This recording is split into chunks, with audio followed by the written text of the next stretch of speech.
私のアカシアの小道は白いチャペルに続く道、若き憂い胸に秘めてアベマリア夕日に歌えば、白いチャペルの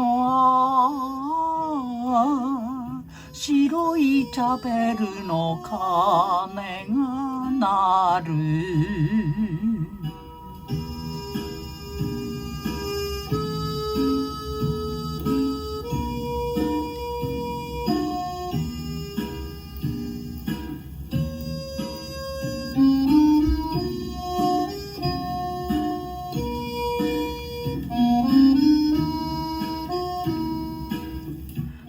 嫁ぎゆく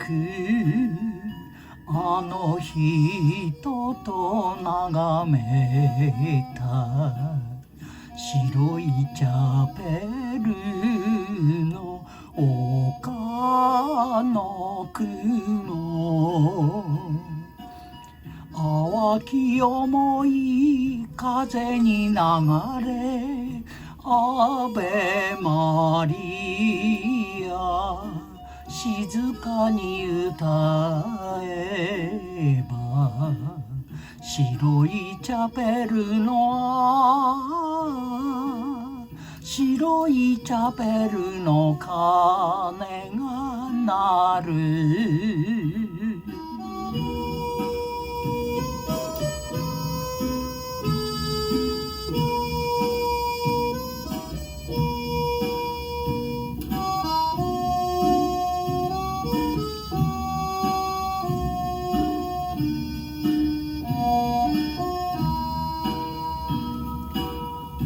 忘